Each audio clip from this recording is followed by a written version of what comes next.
Dear viewers, अस्सलाम वालेकुम। इससे पहले हम एम्पिरिकल और मॉलिक्यूलर फार्मूला पढ़ चुके हैं, लेकिन आज हम difference between empirical and molecular formula पढ़ेंगे। क्या पढ़ेंगे? Difference between molecular and empirical formula. अब सबसे पहले आप मॉलिक्यूलर फार्मूला की डिफिनेशन देख लें। Molecular formula shows actual number या रियल नंबर या total number of atoms in a compound या इन अ मॉलिक्यूल। लेकिन अगर हम एम्पिरिकल फार्मूला देख लें, it shows the simplest whole number ratio of different atoms in a compound. ये हमें क्या बता रहा है? सिंपलेस्ट होल नंबर रेशो बता रहा है डिफरेंट एटम्स का या डिफरेंट एलिमेंट्स के एटम्स का कंपाउंड में। हम आते हैं कुछ एग्जांपल्स की तरफ। हम एग्जांपल्स लेंगे यहाँ पे। एग्जांपल्स सबसे पहले हम 3 एग्जांपल्स लेंगे। एक एसिटाइलिन का, दूसरा बेंजीन का, तीसरा ग्लूकोज का। किसका? ग्लूकोज का। अब यहाँ पे आप इनके माबैन रेशो देख लें। कार्बन 2 है, हाइड्रोजन भी 2, कार्बन 6, हाइड्रोजन 6, कार्बन 6, हाइड्रोजन 12 और ऑक्सीजन 6 है। एसिटाइलिन में कार्बन के 2 एटम्स और हाइड्रोजन के 2 एटम्स हैं, तो इसलिए रेशो 2 और 2 की है। अब एसिटाइलिन हमें क्या बता रहा है? टोटल नंबर ऑफ एटम्स या एक्चुअल नंबर ऑफ एटम्स या रियल नंबर ऑफ एटम्स बता रहा है कार्बन और हाइड्रोजन का। तो इस फार्मूला को हम क्या कहेंगे? मॉलिक्यूलर फार्मूला कहेंगे। इसी तरह बेंजीन में कार्बन 6 और हाइड्रोजन 6 हैं, तो ये फार्मूला भी हमें क्या बता रहा है? कार्बन और हाइड्रोजन एटम्स की टोटल तादाद बता रहा है। तो इसको भी हम क्या कहेंगे? इसको भी हम मॉलिक्यूलर फार्मूला कहेंगे। इसके बाद देख लें नेक्स्ट, ग्लूकोज। कार्बन और हाइड्रोजन और ऑक्सीजन एटम्स की टोटल तादाद का पता हमें चल रहा है इस कंपाउंड या मॉलिक्यूल में। तो इस फार्मूला को, जिससे हमें टोटल नंबर ऑफ एटम्स का पता चल रहा है, हम क्या कहेंगे? मॉलिक्यूलर फार्मूला कहेंगे। क्या कहेंगे? मॉलिक्यूलर फार्मूला कहेंगे। अब अगर हम गौर से देख लें, क्या हम 2 को किसी ऐसे नंबर पे डिवाइड नहीं कर सकते जिसके डिवाइड करने के बाद हमें द सिंपलेस्ट रेशो हासिल हो, the simplest whole number ratio हासिल हो, यानी वैल्यू फ्रैक्शन में ना हो? तो हम इस वैल्यू को डिवाइड कर सकते हैं। किस पे डिवाइड कर सकते हैं? 2 पे डिवाइड कर सकते हैं। और 2 पे डिवाइड करने के बाद हमें सिंपलेस्ट रेशो 1:1 की मिल जाएगी। अब इसी तरह बेंजीन के 6 को एक ऐसे नंबर पे डिवाइड कर लें जिसके डिवाइड करने के बाद हमें the simplest whole number ratio हासिल हो। तो वो नंबर क्या हमारे पास? वो 6 है। अगर हम 6 पे डिवाइड कर लें तो हमें सिंपलेस्ट रेशो 1:1 की हासिल हो जाएगी। इसके बाद यहाँ पे देख लें, क्या हम 6, 12 और 6 को एक ऐसे नंबर पे डिवाइड नहीं कर सकते जिसके डिवाइड करने के बाद हमें सिंपलेस्ट होल नंबर रेशो हासिल हो डिफरेंट एलिमेंट्स के एटम्स का, यानी कार्बन, हाइड्रोजन और ऑक्सीजन का? तो वो हमारे पास 6 है। अगर हम 6 पे इनको डिवाइड कर लें तो हमें रेशो 1:1 की मिल जाएगी। अब यहाँ पे सिंपलेस्ट रेशो हम मालूम कर चुके हैं। सिंपलेस्ट रेशो मालूम करने के बाद अब हम इस नतीजे पे पहुंचे हैं कि हमारे पास एसिटाइलिन का एम्पिरिकल फार्मूला CH है, क्योंकि यहाँ पे 1:1 की रेशो है। इससे सिंपल रेशो हमें नहीं मिल सकती। बेंजीन का एम्पिरिकल फार्मूला क्या बना? वो भी CH है। ये द सिंपलेस्ट फार्मूला है, या इसमें एटम्स के माबैन the simplest whole number ratio है। इन 1:1 से सिंपल रेशो हम हासिल नहीं कर सकते। अब ग्लूकोज का एम्पिरिकल फार्मूला क्या बना? CH2O। यानी 1 to 1 की रेशो है इस फार्मूला में। तो इन फार्मूलाज को अब हम क्या कहेंगे? इन फार्मूलाज को अब हम इंपेरिकल फार्मूलाज कहेंगे। क्या कहेंगे? Empirical formulas. ये 3 फार्मूलाज हमारे पास कौन से फार्मूलाज हैं? Molecular formulas. और यहाँ पे जो फार्मूला हमें हासिल हो चुके हैं इनको हम क्या कहेंगे? Empirical formulas. क्यों? ये जो मॉलिक्यूलर फार्मूलाज हैं ये हमें एक्चुअल नंबर ऑफ एटम्स बता रहे हैं कंपाउंड में। और अगर हम इंपेरिकल फार्मूलाज को देख लें तो इससे हमें एक्चुअल नंबर ऑफ एटम्स का पता नहीं चल रहा। अब इसके अलावा अगर हम गौर से पॉइंट नंबर 2 को देख लें, पॉइंट नंबर 2 में क्या लिखा है? पॉइंट नंबर 2 में लिखा है it shows total number of atoms in a molecule. Molecular formula हमें टोटल नंबर ऑफ एटम्स बता रहा है मॉलिक्यूल में, जो कि हम यहाँ पे डिस्कस कर चुके हैं। अब इसके बाद इंपेरिकल फार्मूला का देख लें, इट मे और may not show total number of atoms in a compound. जो एग्जांपल्स हम डिस्कस कर चुके हैं इनसे हमें टोटल नंबर ऑफ एटम्स का पता नहीं चल रहा। अब यहाँ पे CH एसिटाइलिन का इंपेरिकल फार्मूला भी है और बेंजीन का भी है। अब इनसे हमें टोटल नंबर ऑफ एटम्स का पता नहीं चल रहा कि इस कंपाउंड में एटमों की टोटल तादाद कितनी है। इसी तरह CH2O सॉरी, ये किसका है? ग्लूकोज का इंपेरिकल फार्मूला है। कि इस इंपेरिकल फार्मूला से हमें पता चल जाएगा कि इस कंपाउंड में टोटल एटम्स कितने हैं या मुख्तलिफ एलिमेंट्स के एटम्स की टोटल तादाद कितनी है। अब ये इंपेरिकल फार्मूला ग्लूकोज का भी हो सकता है, इंपेरिकल फार्मूला ये एसिटिक एसिड का भी हो सकता है और दूसरे कंपाउंड्स का भी हो सकता है। तो यहाँ पे it may not show total number of atoms in a compound. Empirical formula may not show total number of atoms या एक्चुअल नंबर ऑफ एटम्स या real number of atoms in a compound. एक तो ये है। अब अगर हम कुछ एग्जांपल्स ले लें, कुछ दूसरे एग्जांपल्स ले लें, फॉर एग्जांपल हम यहाँ पे ले लेते हैं H2O NH3 C12 H22 O11। अब ये पहला फार्मूला किस कंपाउंड का है? वाटर का। दूसरा अमोनिया का। तीसरा सक्रोज का है। अगर हम यहाँ पे रेशो देख लें वाटर मॉलिक्यूल में तो 2 और 1 की है, अमोनिया में 1 और 3 की है, सक्रोज में 12, 22 और 11 की है। अब यहाँ पे ये फार्मूलाज चूंकि मॉलिक्यूलर फार्मूलाज हैं इसलिए इन फार्मूलाज से हमें टोटल नंबर ऑफ एटम्स का पता चल रहा है। अब अगर हम किस में देख लें, अगर हम पानी के मॉलिक्यूल में देख लें तो इसमें हाइड्रोजन कितने हैं? 2। ऑक्सीजन कितने हैं? 1। अमोनिया में नाइट्रोजन 1 और हाइड्रोजन 3 है। सक्रोज में कार्बन 12, हाइड्रोजन 22 और ऑक्सीजन 11 है। लेकिन एक और पॉइंट आप नोट कर लें इसमें, वो क्या है आपके पास? अगर हम इन नंबर्स को देख लें 2 और 1 को, क्या हम इन नंबर्स को एक ऐसे नंबर पे डिवाइड कर सकते हैं जिसके डिवाइड करने के बाद हमें the simplest whole number ratio हासिल हो, यानी हमें फ्रैक्शनल वैल्यू ना मिले? तो इस तरह का नंबर हमारे पास नहीं है। 2 को 2 पे डिवाइड कर लें तो 1 आ जाएगा, लेकिन 1 को अगर हम 2 पे डिवाइड कर लें तो हमारे पास फ्रैक्शनल वैल्यू आ जाएगी। तो इसका मतलब ये फार्मूला इंपेरिकल फार्मूला भी है पानी का, यानी पानी का मॉलिक्यूलर फार्मूला भी यही है और इंपेरिकल भी यही है। इसी तरह क्या 1 और 3 को हम एक ऐसे नंबर पे डिवाइड कर सकते हैं जिसके डिवाइड करने के बाद हमें the simplest whole number ratio हासिल हो, फ्रैक्शनल वैल्यू हासिल ना हो? तो ऐसा नंबर हमारे पास नहीं है। तो यही रेशो द सिंपलेस्ट रेशो है और ये अमोनिया का मॉलिक्यूलर फार्मूला भी है और इंपेरिकल फार्मूला भी है।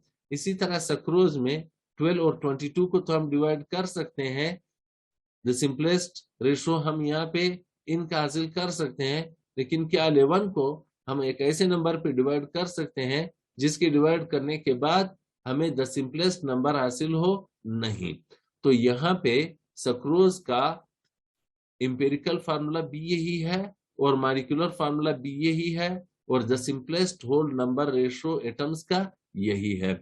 अब अगर हम इस पॉइंट को देख लें, it may show total number of atoms in a compound, तो यहाँ पे ये बात अगर हम कर लें बिल्कुल सही है, क्योंकि अगर मॉलिक्यूलर और एम्पिरिकल फार्मूलाज एक जैसे हों तो फिर एम्पिरिकल फार्मूला भी हमें कंपाउंड में एटमों की एक्चुअल नंबर या टोटल नंबर या रियल नंबर बता सकता है।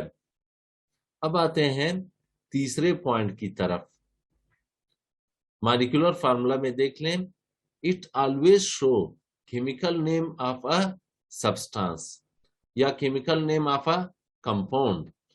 अब अगर हम कंपाउंड्स ले लें, फॉर एग्जांपल सेम वही कंपाउंड्स हम ले सकते हैं C2, H2, C6, H6, C12, C6, H12, O6। इसी तरह हम यहाँ पे ले लेते हैं H2O, NH3, C12, H22, O11, O11। अब इस कंपाउंड का नाम क्या है? C2H2 का इसका नाम है एसिटाइलिन। C6H6 इसका नाम बेंजीन है। C6H12O6 इसका नाम ग्लूकोज है। H2O हाइड्रोजन मोनोऑक्साइड या ये वाटर मॉलिक्यूल है। NH3 अमोनिया और C12H22O11 ये किसका है? सक्रोज का मॉलिक्यूल है। तो ये हमें केमिकल नाम बता सकता है, यानी मॉलिक्यूलर फार्मूला को हम नाम दे सकते हैं, केमिकल नाम दे सकते हैं। लेकिन अगर हम इंपेरिकल फार्मूला देख लें, इट मे और may not show chemical name of a substance. अब यहाँ पे इनका इंपेरिकल फार्मूला क्या है? इनके इंपेरिकल फार्मूला हम डिस्कस कर चुके हैं। एसिटाइलिन का CH है, बेंजीन का CH है और ग्लूकोज का CH2O है। तो इन फार्मूलाज को देख के, फॉर एग्जांपल अगर आपके पास CH है और आप कहें ये बेंजीन का है, तो क्या ये सही है? ये एसिटाइलिन का भी हो सकता है। अगर आपके पास CH2O हो और आप कहें ये ग्लूकोज है, तो नहीं, ये एसिटिक एसिड या किसी और कंपाउंड का भी हो सकता है। तो इनको नाम देना हमारे लिए मुमकिन नहीं रहेगा अगर हमारे पास इंपेरिकल फार्मूलाज हों इन कंपाउंड्स के। लेकिन अगर आपके पास H2O है या अमोनिया का फार्मूला है या सक्रोज का फार्मूला है, क्योंकि ये फार्मूलाज मॉलिक्यूलर के साथ साथ इंपेरिकल भी हैं, तो हम इनको नाम दे सकते हैं। यानी H2O लिखा हुआ हो तो आप कहोगे ये वाटर मॉलिक्यूल है, NH3 लिखा हो तो आप कहोगे ये अमोनिया का है, C12H22O11 लिखा हो तो आप कहोगे ये सक्रोज का है। तो it may not show chemical name of a substance. यहाँ पे इन तीन एग्जांपल्स में तो ये बात फिट आती है, सही है, लेकिन it may show chemical name of a substance, तो फिर ये बात या ये पॉइंट यहाँ पे फिट आ जाएगा। अब इसके बाद नेक्स्ट देख ले, number 4, it is used for molecular compounds only. ये जितने भी एग्जांपल्स हैं ये मॉलिक्यूलर कंपाउंड्स के हैं। तो मॉलिक्यूलर कंपाउंड्स के फार्मूलाज मॉलिक्यूलर फार्मूलाज ही होते हैं। लेकिन अगर हम इंपेरिकल फार्मूला देख लें, it is used for both molecular and ionic compounds. अब यहाँ पे आप देख लें, ये इंपेरिकल फार्मूलाज हैं किसके? मॉलिक्यूलर कंपाउंड्स के या कोवेलेंट कंपाउंड्स भी हम कह सकते हैं, बहरहाल मॉलिक्यूलर कंपाउंड्स के। और यहाँ पे ये इंपेरिकल फार्मूलाज हैं किसके? मॉलिक्यूलर कंपाउंड्स के। लेकिन अगर हम एग्जांपल्स ले लें, किसके एग्जांपल्स ले लें? आयनिक कंपाउंड्स के। Ionic compounds, ionic compounds. अब आयनिक कंपाउंड्स में हम ले लेते हैं सोडियम क्लोराइड, हम ले लेते हैं कैल्शियम कार्बोनेट, हम यहाँ पे एल्यूमिनियम सल्फेट्स ले लेते हैं। अब ये जो फार्मूलाज हैं ये इंपेरिकल फार्मूलाज हैं। तो आयनिक कंपाउंड्स के लिए हम कौन सा फार्मूला लेंगे? हम इंपेरिकल फार्मूला लेंगे। इनका मॉलिक्यूलर फार्मूला नहीं होता। और हमें पता है इन कंपाउंड्स कंसिस्ट ऑफ आयंस पर मुश्तमिल हैं, ये मॉलिक्यूल्स पर मुश्तमिल नहीं है। तो इन फार्मूलाज को मॉलिक्यूलर फार्मूला कहना ही गलत है, ये बात सही नहीं है। हम यहाँ पे इन फार्मूलाज को क्या कहेंगे? इंपेरिकल फार्मूलाज कहेंगे। अब सोडियम क्लोराइड में एटम्स के माबैन रेशो क्या है? 1:1 की है, द सिंपलेस्ट रेशो है। कैल्शियम कार्बोनेट में 1:3 के है, तो यही ratio the simplest whole number ratio है। एल्यूमिनियम सल्फेट में एल्यूमिनियम के 2 एटम्स हैं, सल्फर के 3 एटम्स हैं और ऑक्सीजन के 12 एटम्स हैं। तो यहाँ पे ये रेशो द सिंपलेस्ट रेशो है। तो ये फार्मूलाज दर हकीकत इंपेरिकल फार्मूलाज हैं। तो इंपेरिकल फार्मूला हम आयनिक कंपाउंड्स के लिए भी ले सकते हैं और मॉलिक्यूलर कंपाउंड्स के लिए भी ले सकते हैं। अब इसके बाद नेक्स्ट देख लें 5 number, it is either equal और मल्टीपल ऑफ इंपेरिकल फार्मूला। अब मल्टीपल किसे कहते हैं? मल्टीपल का मतलब यहाँ पे बिगर वैल्यू और सब मल्टीपल का मतलब स्मॉलर वैल्यू है। मल्टीपल हम बिगर यूनिट्स के लिए भी इस्तेमाल कर सकते हैं और सब मल्टीपल हम स्मॉलर यूनिट्स के लिए भी इस्तेमाल कर सकते हैं। अगर हम गौर से देख लें, एसिटाइलिन का फार्मूला फॉर एग्जांपल हम ले लें, किसका ले लें? एसिटाइलिन का C2H2। अब यहाँ पे रेशो क्या है? मॉलिक्यूलर फार्मूला में 2:2 की है, तो इसका मतलब यहाँ पे ये नंबर्स हमें टोटल नंबर ऑफ एटम्स बता रहे हैं इस कंपाउंड या मॉलिक्यूल में। अगर हम सिंपलेस्ट होल नंबर रेशो लेना चाहें तो हमने इन नंबर्स को किस पे डिवाइड करना है? 2 पे। तो हमें the simplest whole number ratio हासिल हो जाएगी। अब अगर हम इन नंबर्स को देख लें या इस रेशो को देख लें तो यहाँ पे बिगर नंबर्स हैं हमारे पास और इंपेरिकल फार्मूला में हमारे पास स्मॉलर नंबर्स हैं। तो हम क्या कहेंगे? ये मल्टीपल्स हैं और इंपेरिकल फार्मूला की सूरत में हम क्या कहेंगे? ये सब मल्टीपल है। क्या है? ये सब मल्टीपल्स हैं। तो यहाँ पे हम कह सकते हैं कि मॉलिक्यूलर फार्मूला इंपेरिकल फार्मूला के इक्वल हो सकता है, वो इस केस में यानी H2O अमोनिया और सक्रोज के केस में, क्योंकि इनके जो रेशोज हैं वो the simplest whole number ratios हैं। तो ये इंपेरिकल फार्मूलाज भी हैं, इंपेरिकल मॉलिक्यूलर फार्मूलाज भी हैं।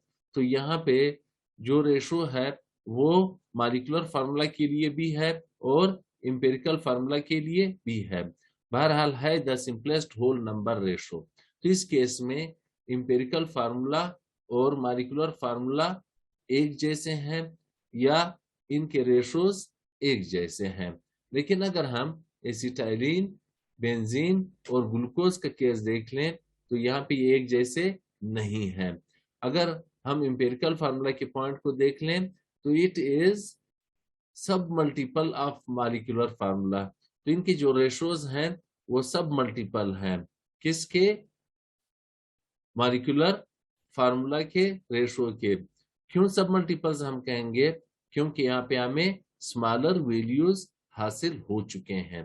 फिर सुन लें, मॉलिक्यूलर फार्मूला में आपको बिगर वैल्यूज हासिल होंगे और इंपेरिकल फार्मूला में आपको स्मॉलर वैल्यूज हासिल होंगे। लेकिन अगर यहाँ पे इंपेरिकल और मॉलिक्यूलर फार्मूलाज एक जैसे हों तो फिर रेशो दोनों की एक जैसी होगी, एक दूसरे के इक्वल होगी। अगर ये 3 एग्जांपल्स या इस जैसे दूसरे एग्जांपल्स हों तो फिर इंपेरिकल फार्मूला के जो वैल्यूज हैं या रेशो है वो सब मल्टीपल होगी, किसके? मॉलिक्यूलर फार्मूला के रेशो के। ये आपने याद रखना है, जहन में रखना है। अब मल्टीपल किसे कहते हैं? मल्टीपल का मतलब यहाँ पे बिगर वैल्यू और सब मल्टीपल का मतलब स्मॉलर वैल्यू है। मल्टीपल हम बिगर यूनिट्स के लिए भी इस्तेमाल कर सकते हैं और सब मल्टीपल हम स्मॉलर यूनिट्स के लिए भी इस्तेमाल कर सकते हैं। अगर हम गौर से देख लें, एसिटाइलिन का फार्मूला फॉर एग्जांपल हम ले लें, किसका ले लें? एसिटाइलिन का C2H2। अब यहाँ पे रेशो क्या है? मॉलिक्यूलर फार्मूला में 2 की है, तो इसका मतलब यहाँ पे ये नंबर्स हमें टोटल नंबर ऑफ एटम्स बता रहे हैं इस कंपाउंड या मॉलिक्यूल में। अगर हम सिंपलेस्ट होल नंबर रेशो लेना चाहें तो हमने इन नंबर्स को किस पे डिवाइड करना है? 2 पे, तो हमें the simplest whole number ratio हासिल हो जाएगी। अब अगर हम इन नंबर्स को देख लें या इस रेशो को देख लें तो यहाँ पे बिगर नंबर्स हैं हमारे पास और इंपेरिकल फार्मूला में हमारे पास स्मॉलर नंबर्स हैं। तो हम क्या कहेंगे? ये मल्टीपल्स हैं और इंपेरिकल फार्मूला की सूरत में हम क्या कहेंगे? ये सब मल्टीपल है। क्या है ये? सब मल्टीपल्स हैं। तो यहाँ पे हम कह सकते हैं कि मॉलिक्यूलर फार्मूला इंपेरिकल फार्मूला के इक्वल हो सकता है, वो इस केस में, यानी H2O अमोनिया और सक्रोज के केस में, क्योंकि इनके जो रेशोज हैं वो the simplest whole number ratios हैं। तो ये इंपेरिकल फार्मूलाज भी हैं, इंपेरिकल मॉलिक्यूलर फार्मूलाज भी हैं। तो यहाँ पे जो रेशो है वो मॉलिक्यूलर फार्मूला के लिए भी है और इंपेरिकल फार्मूला के लिए भी है। बहरहाल है the simplest whole number ratio. तो इस केस में इंपेरिकल फार्मूला और मॉलिक्यूलर फार्मूला एक जैसे हैं या इनके रेशोज एक जैसे हैं। लेकिन अगर हम एसिटाइलिन, बेंजीन और ग्लूकोज का केस देख लें तो यहाँ पे ये एक जैसे नहीं है। अगर हम इंपेरिकल फार्मूला के पॉइंट को देख लें तो इट इज सब मल्टीपल ऑफ मॉलिक्यूलर फार्मूला। तो इनके जो रेशोज हैं वो सब मल्टीपल हैं, किसके?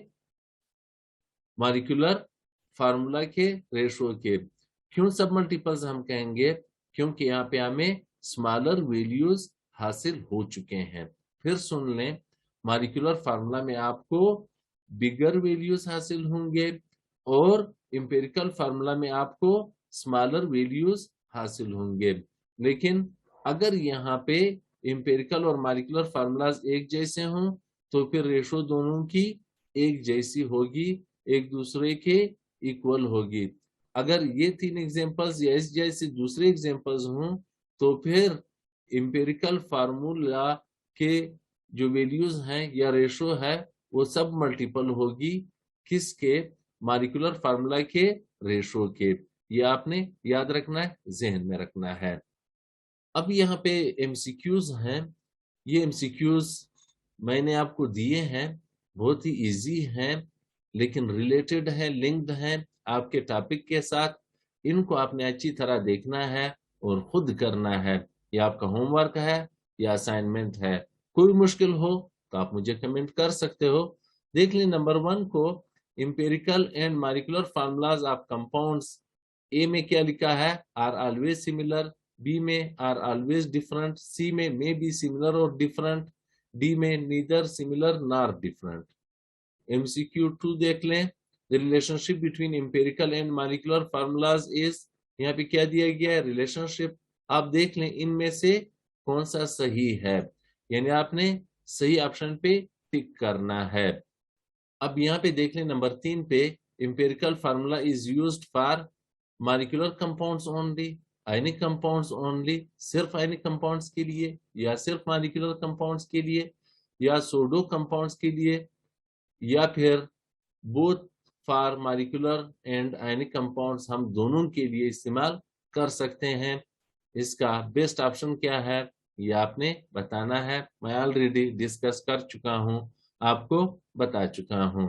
इसके बाद देख लें नेक्स्ट नंबर 4 पे, empirical formula shows actual number of atoms in a compound, real number of atoms in a compound, total number of atoms in a compound, या फिर डी में देख लें the simplest whole number ratio of different atoms in a compound. जो भी best option हो, सही option हो, उस पे आपने टिक करना है। कोई भी मुश्किल हो तो आप मुझे बता सकते हो। इसके आखिर में मैं एम्पिरिकल और मॉलिक्यूलर फार्मूला का स्क्रीन लगा दूंगा।